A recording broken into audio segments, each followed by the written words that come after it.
में टूटी हुई थी, इसमें भी टूटी हुई। तो ये प्रश्न थे। इन प्रश्नों को लेकर जब लोग एचपीएससी चेयरमैन के पास पहुंचे तो आप अंदाजा लगा सकते हैं एचपीएससी चेयरमैन के अहंकार का, कि उन्होंने कहा कि हरियाणा के बच्चे तो सनकी होते हैं, उनका दिमाग खराब होता है। जो एचपीएससी चेयरमैन हरियाणा के इतिहास में पहला एक एचपीएससी चेयरमैन है जो हरियाणा के बाहर से लगाया गया है, और किसी देश में, दूसरे प्रदेश में ऐसा नहीं है। आपने देखा कि अभी एचपीएससी ने असिस्टेंट प्रोफेसर के इम्तिहान लिए, जिसमें हिंदी और हिस्ट्री सब्जेक्ट्स को लेकर, हिंदी के इम्तिहान में बहुत से ऐसे परीक्षा केंद्र थे जहां सील टूटी हुई क्वेश्चन पेपर पहुंचे।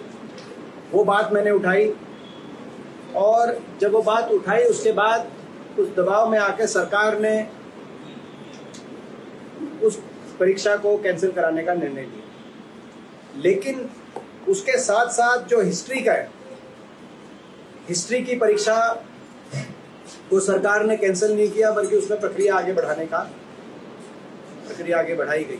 लेकिन जो तथ्य सामने आए हैं, उन तथ्यों के आधार पर हमारी मांग है कि ये परीक्षा भी निरस्त की जाए, और केवल निरस्त ही नहीं की जाए, एचपीएससी के चेयरमैन को तुरंत या तो स्वयं इस्तीफा देना चाहिए, उनको बर्खास्त किया जाना चाहिए, और पूरे एचपीएससी पर कानूनी कार्रवाई होनी चाहिए। जो धाराएं लागू हों उन पे कई तरह के तथ्य सामने आए हैं।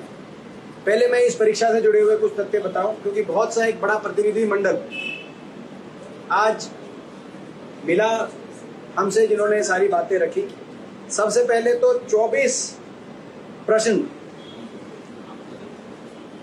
Assistant professor college cadre history में 24 प्रश्न हूबहू उसी सीरियल नंबर में छत्तीसगढ़ में जो इम्तिहान हुए थे उनके यूं के यूं कॉपी करके 24 प्रश्न इसमें शामिल कराए गए। 100 में से 24 प्रश्न तो ये हो गए। उसके साथ कुछ प्रश्न उत्तराखंड के, अगली जो सीरीज थी वो उत्तराखंड के जो असिस्टेंट प्रोफेसर के इम्तिहान में जो क्वेश्चन किए गए थे हूबहू वो क्वेश्चन आ गए।